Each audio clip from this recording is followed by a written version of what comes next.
আসসালামু আলাইকুম, সবাইকে স্বাগত জানাচ্ছি গ্লোবাল ভিউজে। আপনাদের সঙ্গে আছি আমি শরফি দিবা।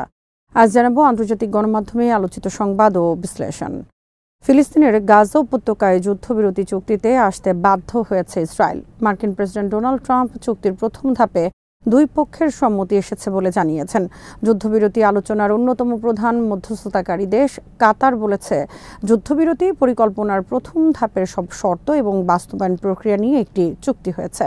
হামাস বলেছে তারা গাজায় যুদ্ধ শেষ করা, সেখান থেকে ইসরায়েলি সেনা প্রত্যাহার, সাহায্য প্রবেশ এবং বন্দী বিনিময় নিয়ে একটি চুক্তি সম্পন্ন করেছেন। ইসরায়েলি প্রধানমন্ত্রী বেনিয়ামিন নেতানিয়াহু বলেছেন তিনি যুদ্ধবিরতি চুক্তি অনুমোদনের জন্য সরকারের বৈঠক ডেকেছেন। চুক্তি বাস্তবায়নে অপারেশনাল প্রস্তুতি শুরু হয়েছে বলে জানিয়েছে ইসরায়েলি বাহিনী। চুক্তির খবরে ফিলিস্তিনিরা রাস্তায় নেমে উল্লাস করেছেন বলে জানিয়েছে আল জাজিরা। বৃহস্পতিবার ভোরে হামাসের এক বিবৃতিতে জানানো হয়, মার্কিন প্রেসিডেন্ট ডোনাল্ড ট্রাম্পের প্রস্তাবের ভিত্তিতে গাজা উপত্যকায় 2 বছরের বেশি সময় ধরে মার্কিন সমর্থনে চলা গণহত্যামূলক যুদ্ধ বন্ধের লক্ষ্যে চুক্তি করেছেন তারা। এই চুক্তিতে গাজায় যুদ্ধ বন্ধ করা, সেখান থেকে ইসরায়েলি সেনা প্রত্যাহার এবং সাহায্য প্রবেশের পাশাপাশি গাজায় থাকা অবশিষ্ট ইসরায়েলি বন্দীদের বিনিময়ে প্রায় 2000 ফিলিস্তিনি কয়েদির মুক্তির শর্ত রয়েছে। হামাস উল্লেখ করেছে, চুক্তি স্বাক্ষরের আগে তারা বিভিন্ন ফিলিস্তিনি প্রতিরোধ সংগঠনের সঙ্গে প্রস্তাব নিয়ে নিবিড়ভাবে আলোচনা করেছেন। প্রতিরোধ সংগঠনটি বলেছে, এই যুদ্ধবিরতি আলোচনায় তাদের অংশগ্রহণের মূল কারণ হল ফিলিস্তিনি জাতিকে নির্মূল করার যুদ্ধ বন্ধ করা এবং গাজা উপত্যকা থেকে দখলদার সেনা প্রত্যাহার নিশ্চিত করার তীব্র আকাঙ্ক্ষা। সম্প্রতি ট্রাম্পের 20 দফা প্রস্তাবের জবাবে হামাস আলোচনা শুরু করে, যেখানে তারা ফিলিস্তিনি বন্দীদের বিনিময়ে ইসরায়েলি বন্দীদের মুক্তি দিতে এবং গাজার প্রশাসন একটি ফিলিস্তিনি সংস্থার হাতে তুলে দিতে রাজি হয়। এই সারা আঞ্চলিক প্রতিরোধ আন্দোলনগুলোর কাছ থেকে ব্যাপক প্রশংসা পেয়েছে, যারা এটিকে সুচিন্তিত রাজনৈতিকভাবে বিচক্ষণতা বলে অভিহিত করেছেন। এদিকে আলাদা একটি বিবৃতিতে হামাস বলেছে, চুক্তিতে সম্মত মানদণ্ড অনুসারে ইসরায়েলি বন্দীদের সঙ্গে বিনিময় করা হবে এমন ফিলিস্তিনি কয়েদিদের তালিকা জমা দেওয়া হয়েছে। তারা জানান, আমরা নামের চূড়ান্ত অনুমোদনের জন্য অপেক্ষা করছি, যাতে সংশ্লিষ্ট প্রক্রিয়া সম্পন্ন হওয়ার পর গণমাধ্যম অফিসের মাধ্যমে আমাদের জনগণের কাছে ঘোষণা করতে পারি। প্রস্তাবে সাড়া দেওয়ার পরও হামাস কঠোরভাবে সতর্ক করেছে, ইসরায়েলি সরকার চুক্তিবদ্ধ বিষয় থেকে পিছিয়ে যেতে পারে। তারা 2023 এবং চলতি বছরের জানুয়ারিতে একই ধরনের চুক্তির প্রতি ইসরায়েলের বিশ্বাসঘাতকতার উদাহরণ টেনেছেন। হামাস নেতারা জোর দিয়ে বলেছেন, কোনো চুক্তি বাস্তবায়নের জন্য তার প্রাসঙ্গিক প্রয়োজনীয়তা পূরণ করা অপরিহার্য। একইভাবে হামাস সতর্ক করে বলেছে, তেল আবিবকে অবশ্যই চুক্তি সম্পূর্ণরূপে কার্যকর করতে বাধ্য করতে হবে। তাই তারা ইসরায়েলি সরকারের ঘনিষ্ঠতম পক্ষগুলোকে, বিশেষ করে যুক্তরাষ্ট্রের প্রতি আহ্বান জানিয়েছেন, এমন পদক্ষেপ নিতে হবে ইসরায়েল যেন সম্মত বিষয়গুলো প্রয়োগের ক্ষেত্রে টালবাহানা না করে। তারা বলেছেন, আমরা আমাদের জনগণের প্রতি আহ্বান জানাই, নাগরিকদের নিরাপত্তা নিশ্চিত করা নিয়ে সরকারি নির্দেশনা জারি না হওয়া পর্যন্ত তারা যেন রশিদ ও সালাহ আল দিন সড়ক দক্ষিণ থেকে উত্তরে বা উত্তর থেকে দক্ষিণে কিংবা তার আশেপাশে চলাচল না করেন। হামাসের বিবৃতির উপসংহারে গাজাবাসীদের তাদের অদম্য দৃঢ়তার জন্য অভিবাদন জানানো হয়, যার কারণে ইসরায়েলি সরকারের মূল উদ্দেশ্যগুলো ব্যর্থতায় পর্যবসিত হয়েছে। হামাস তেল আবিবের কিছু উদ্দেশ্যের কথাও উল্লেখ করেছে, যেমন গাজা দখল এবং ফিলিস্তিনি ভূখণ্ডের 20 লাখেরও বেশি মানুষকে বিতাড়িত করা।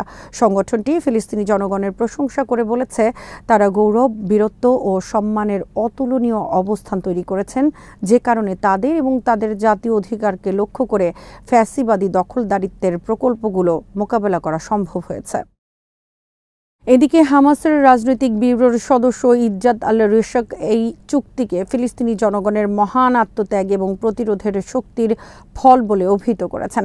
তিনি বলেন, যুদ্ধবিরতি চুক্তিটি এমন একটি জাতীয় অর্জন যা আমাদের জনগণের ঐক্য এবং প্রতিরোধের প্রতি তাদের আনুগত্যকে মূর্ত করে তোলে। তিনি জোর দিয়ে বলেন, আলোচনায় ফিলিস্তিনি জনগণের অধিকার সুরক্ষায় অবিচল ছিল হামাস। তিনি বলেন, ইসরায়েলি সরকার গণহত্যা ও অনাহারের মাধ্যমে যা অর্জন করতে ব্যর্থ হয়েছে, আলোচনার মাধ্যমে তা অর্জন করতে চেয়েছিল, কিন্তু তাতে সফল হয়নি জায়নবাদীরা। হামাসের মুখপাত্র জিহাদ তাহা বলেন, আলোচনায় ফিলিস্তিনি দলগুলোর ঐক্যবদ্ধ অবস্থান ইসরায়েলি সরকারকে আরও বিচ্ছিন্ন করেছে, দুর্বল করে দিয়েছে। গাজার দ্বিতীয় বৃহত্তম সশস্ত্র সংগঠন প্যালেস্টাইনিয়ান ইসলামিক জিহাদ বলেছে, যুদ্ধবিরতি চুক্তি এবং বন্দি বিনিময় কারো কাছ থেকে পাওয়া উপহার নয়, তবে একই সঙ্গে তারা চুক্তি নিশ্চিত করার ক্ষেত্রে আন্তর্জাতিক প্রচেষ্টার কথা স্বীকার করেছেন। ইসলামিক জিহাদ এক বিবৃতিতে বলেছে, আমরা আমাদের ফিলিস্তিনি জনগণের বিশাল আত্মত্যাগ এবং ময়দানে যোদ্ধাদের সাহস ও বীরত্বের উপর জোর দিচ্ছি, যারা শত্রু বাহিনীর মোকাবেলা করেছেন এবং লড়াইয়ে অভূতপূর্ব সাহস দেখিয়েছেন। বিবৃতিতে আরও বলা হয়, এই ঐতিহাসিক মুহূর্তে আমাদের জনগণ তাদের সেই মহান শহীদদের ভুলবে না, যারা প্রতিরোধকে দৃঢ় রাখতে সবচেয়ে গুরুত্বপূর্ণ ভূমিকা পালন করেছেন। বুধবার রাতে প্রেসিডেন্ট ট্রাম্প নিজের সামাজিক মাধ্যম ট্রুথ সোশ্যালে এক পোস্টে জানান, তার ২০ দফা শান্তি পরিকল্পনার প্রথম ধাপ বাস্তবায়নে রাজি হয়েছে হামাস ও ইসরায়েল। তিনি বলেন, আমি অত্যন্ত গর্বের সঙ্গে ঘোষণা করছি, ইসরায়েল ও হামাস দুই পক্ষই আমাদের শান্তি পরিকল্পনার প্রথম পর্যায়ে বাস্তবায়নের ব্যাপারে সম্মত হয়েছে। ট্রাম্প রয়টার্সকে বলেন, মিশরে সম্পন্ন হওয়া গাজার বন্দি বিনিময় ও যুদ্ধবিরতি চুক্তির দিনটি বিশ্বের জন্য এক মহান দিন। তিনি বলেন, এ বিষয়ে পুরো বিশ্ব এক হয়েছে, ইসরায়েল সহ সব দেশ একসঙ্গে এসেছে। আজকের দিনটি অসাধারণ। ট্রাম্প আরও বলেন, এটা সবার জন্য এক দারুণ ও আনন্দের দিন। মার্কিন প্রেসিডেন্ট আরও লেখেন, খুব শিগগিরই সব বন্দীকে মুক্তি দেওয়া হবে। সেই সঙ্গে ইসরায়েল নিজেদের সেনাদের নির্ধারণ করা একটি সীমানায় সরিয়ে আনবে। তবে ট্রাম্পের এই ঘোষণার পরও ইসরায়েলি যুদ্ধবিমানগুলো গাজা সিটির পশ্চিমাঞ্চলে হামলা করেছে বলে জানিয়েছেন আল জাজিরার স্থানীয় সাংবাদিকরা। বিমান থেকে ফেলা গোলা আল শাতি শরণার্থী শিবিরের অন্তত একটি বাড়িতে আঘাত হানে। এছাড়া ইসরায়েলি সেনারা গাজা সিটির দক্ষিণে সাবরা এলাকার কিছু বাড়িঘরের কাছে একটি গাড়িতে বিস্ফোরণ ঘটান। তবে ইসরায়েলি হামলা ও বিস্ফোরণে তাৎক্ষণিকভাবে হতাহতের খবর পাওয়া যায়নি। হোয়াইট হাউস জানায়, ওয়াশিংটনের ওয়াল্টার রিড মেডিকেল সেন্টারে শুক্রবার সকালে পূর্ব নির্ধারিত স্বাস্থ্য পরীক্ষায় অংশ নেবেন ট্রাম্প। এরপর তিনি মিশরে যেতে পারেন, সেটা শনি কিংবা রবিবার হতে পারে। যুদ্ধবিরতি পরিকল্পনা নিয়ে দুই পক্ষ সম্মত হওয়ার পর ট্রাম্পের সঙ্গে টেলিফোনে কথা বলেছেন ইসরায়েলের প্রধানমন্ত্রী বেনিয়ামিন নেতানিয়াহু। তার দপ্তর থেকে এক বিবৃতিতে জানানো হয়, এটা ইসরায়েলের জন্য দারুণ একটা দিন। এদিকে ফক্স নিউজের শন হ্যানিটির সঙ্গে কথা বলার সময় ট্রাম্প বলেন, শান্তি চুক্তির প্রথম ধাপ সম্পন্ন হওয়ার পর আপনারা দেখবেন মানুষজন একে অপরের সঙ্গে মিলেমিশে চলছে এবং গাজার পুনর্নির্মাণ হচ্ছে। মার্কিন নেতা আরও বলেন, এটি একটি ভিন্ন বিশ্ব হতে চলেছে এবং গাজার জন্য সম্পদ ব্যয় করা হবে। ট্রাম্প বলেন, আমরা বিশ্বাস করি পুনর্গঠনের মাধ্যমে গাজা আরও নিরাপদ একটি জায়গা হতে চলেছে।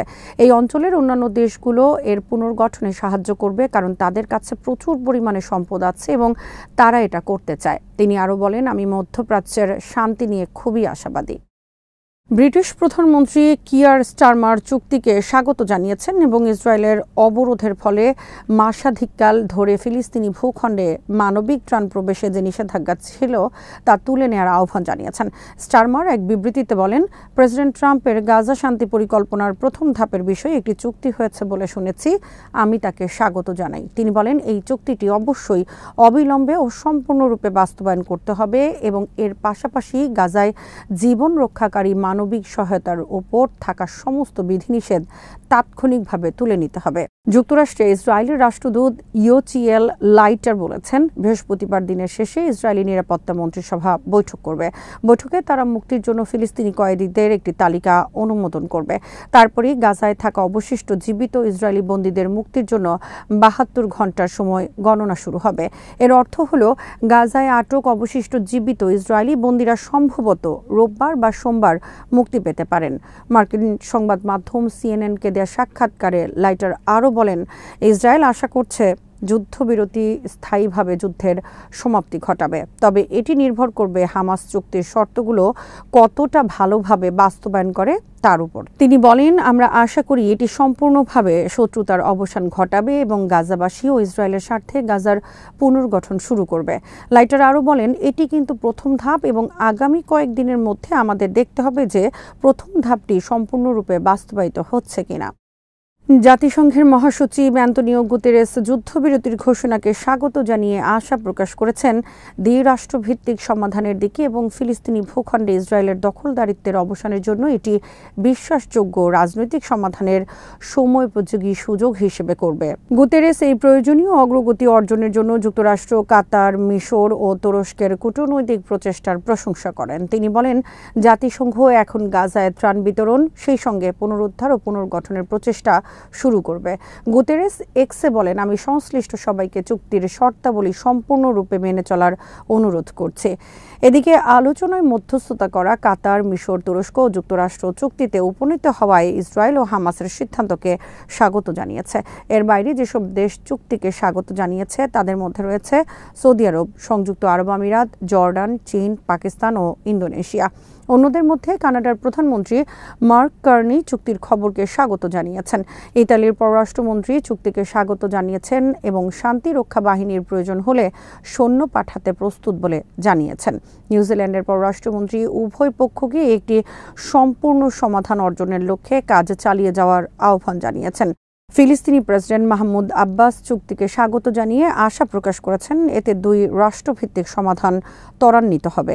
2023 সালের 7 অক্টোবর ইসরায়েলের ভেতরে গাজার প্রতিরোধ যোদ্ধাদের ঐতিহাসিক অভিযানের পর ইসরায়েলি সরকার গণহত্যা শুরু করে। প্রতিরোধ যোদ্ধাদের এই অভিযানের নাম ছিল আল আকসা ফ্লাড, যেখানে যোদ্ধারা ইসরায়েলি ঘাঁটিতে হামলা চালান এবং শত শত ইহুদিবাদীকে নির্মূল এবং বন্দী করেন। যুদ্ধের সময় ইসরায়েলি সরকার গাজায় নজিরবিহীন গণহত্যা চালায়, যেখানে এ পর্যন্ত ৬৭,১৭৩ জন ফিলিস্তিনি নিহত হয়েছেন, যাদের বেশিরভাগই নারী ও শিশু। তারা এই হামলার পাশাপাশি ভূখণ্ডটিতে অবরোধ আরোপ করে। এর মাধ্যমে ইসরায়েল অনাহারকে অস্ত্র হিসেবে ব্যবহার করায় নিন্দা জানিয়েছে বিভিন্ন দেশ ও মানবাধিকার সংস্থাগুলো। এই পুরো নৃশংস সামরিক হামলায় বৈশ্বিক নিন্দা ও প্রতিবাদকে উপেক্ষা করে রাজনৈতিক, সামরিক ও গোয়েন্দা সমর্থন দিয়েছে যুক্তরাষ্ট্র। যুক্তরাষ্ট্র ইসরায়েলি সরকারকে বিলিয়ন বিলিয়ন ডলার মূল্যের মারণাস্ত্র সরবরাহ করেছে এবং গণহত্যা বন্ধের লক্ষ্যে জাতিসংঘের সব প্রস্তাবে ভেটো দিয়েছে। আজ এখানেই শেষ করছি। সবাই ভালো থাকুন, সুস্থ থাকুন আর দেখতে থাকুন বিডি ভিউজ। চ্যানেলটি ভালো লাগলে সাবস্ক্রাইব করুন, সংযুক্ত থাকুন আমাদের ফেসবুক পেজে। আল্লাহ হাফেজ।